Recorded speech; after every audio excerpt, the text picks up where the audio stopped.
Hello and welcome to Tara Cherie.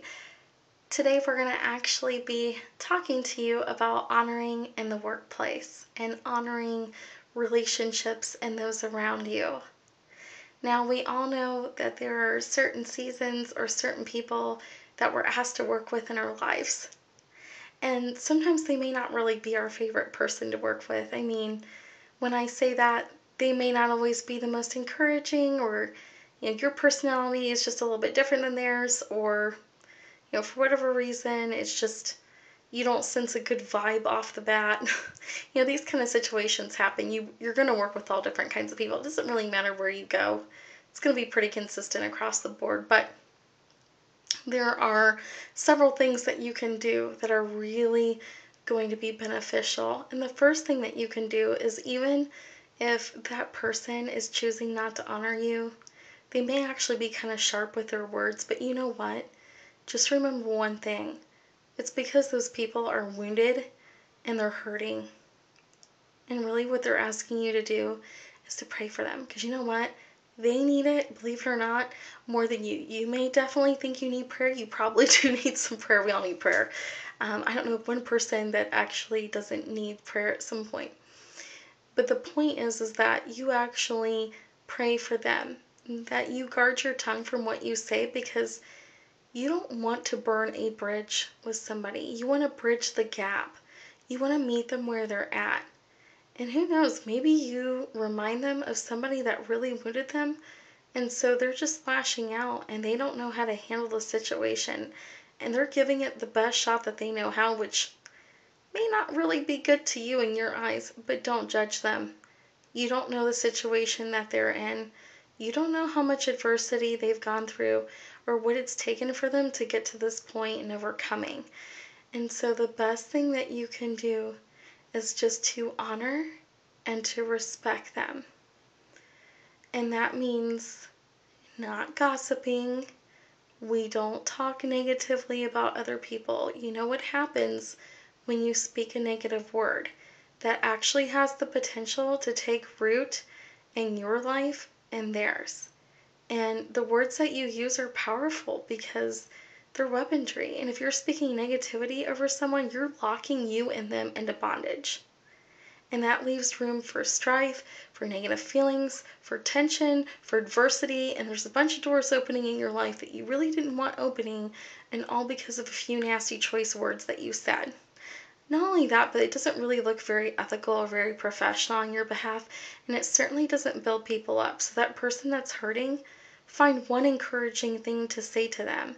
Even if it's just as simple as, "I'm sorry that you feel that way. I definitely have noted this, and I will give it my best shot to honor you." Or, "Is there something that I can do for you today? You seem a little down." Start speaking life into them. Ask for God to open the doors so that you may speak to them in a way that they receive. They need encouragement. They do not need you pointing a finger. Do not point out every fault that they have. That is not your job to do. In fact, if that is you, I ask you to resign from that title and that role right now, because that is not of God at all, and I give you that permission to do so. But instead, honor them, build them up. Let them know that, hey, you know what, I feel this way, but you know what, I know the kind of worker that you are and how hard that you work, and I know the integrity that you want to lead by, and so I just ask you to forgive me. If that feeling starts to come in, do not allow ego to keep you from forgiving them or asking forgiveness. Please don't do that. Please do not do that. You want to build a bridge. Again, you want to build them up. You want to make them feel honored, special, and important. And trust me, the more that you do that, they're going to wonder why you're not responding back with negativity. And who knows, you may be the person that God brought in their life to speak life into them. And a really great example of that, I don't know if any of you watch those Touched by an Angel episodes, but go online and Google them or see if you can find a way to watch them. There's some really great examples that are actually demonstrated on that show.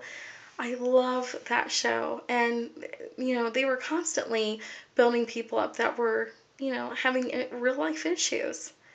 And it doesn't make them a bad person. It just means that the situations around them shape their behavior, whether that's good, bad, indifferent. The point is that we all need somebody to build us up sometime. We all need somebody to tell us that, you know, we believe in you. I mean, there are some people, I know this sounds crazy, but not everybody has always had encouragement in their life. They don't know how to receive it. They don't necessarily know how to give it. Something really bad happened and shut their heart off to receiving anything. Pray for them. Pray for God to open up their heart. Pray for opportunities to be a blessing to them. Do something nice for them. And by all means, do not go to your coworker or to another family member and say a bunch of trash about that person and what they did to you and blah, blah, blah, blah, blah. Don't stoop to that level. Please do not do that. That's wrong and that's nasty, and that's more things that you will need to go to that person and ask for forgiveness for. And you want to make whatever that is, that family, that workplace, a safe environment for them to grow and for them to learn and for them to know that somebody cares about them, somebody wants to see them to succeed. That is your job. You are the person with the bigger heart and the bigger skill. And if you're not, God is calling you to a higher standard to learn how to honor those people around you. They don't need a judge. Allow God to be their judge, but instead encourage them where they are at. They want to know your heart. You have something other people need, and that's encouragement. You have a gift. Use your words to build them up. Use your heart. You know what it feels like to be encouraged, and you never know. This may be somebody that has never, ever, ever, ever received encouragement ever in their life. When I mean that, I mean that. They really have not, and you are that one person. What a difference you can make if you took all the negativity and your ego and threw it in the trash can and put your own desires and your own agenda aside and asked God for His will and His words. And if you can't say something nice, like you're really struggling, ask God to give you some words to go bless this person with. Write them a card, make them a gift basket, say some nice things to them, show them that you care. It may take some time.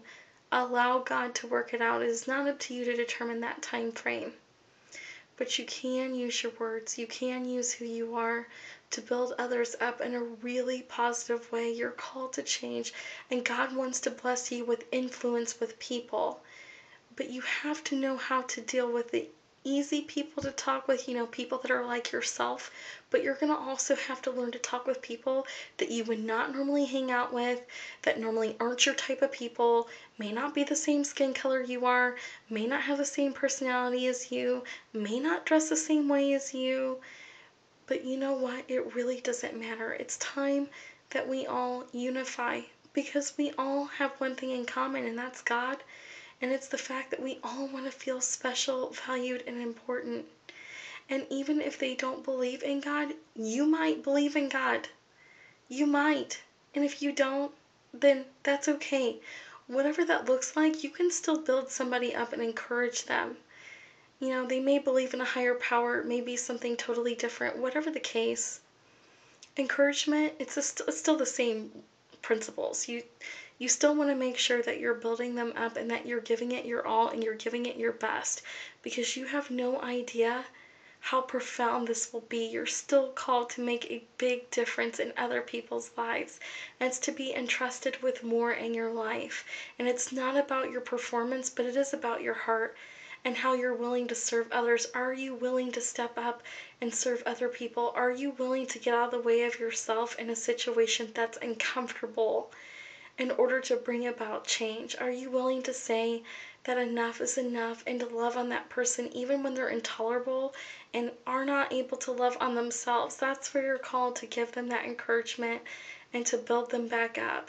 You are called to a higher standard and a higher calling. Do not miss out on your opportunity to go speak life into somebody. In fact, you know what? As you view this, I encourage you to go find somebody that's different than you, that you wouldn't normally talk to, that you don't even know if you have the same things in common. Go speak some encouraging words to them. Go do that and see how it feels. In fact, I challenge you to do that at least once a week. Go find somebody new that you don't know introduce yourself and start building that bridge. It's all about honor. And I don't care who it is, in the workplace, somebody in your family, the clerk down the street that you get gas from, the grocery store attendant, I mean, whatever that looks like, go speak life, encourage them. You are going to be amazed at how your life transforms because you're going to be so busy encouraging them and listening to them that you're not going to have time to worry about yourself any longer. And you're going to see what a huge difference it makes. It's not just about lifting yourself up and edifying yourself, it's about the love and the compassion that you have towards others. I really believe in you. I really do challenge you with this. If you would like to learn more, please feel free to reach out to me. We're on Facebook. Let's connect. Tara Cherie. You'd send me an email, tarachérieconsulting@gmail.com, or you can also send us a comment, respond on the blog, taracherie.org. Take care, and until next time, bye-bye.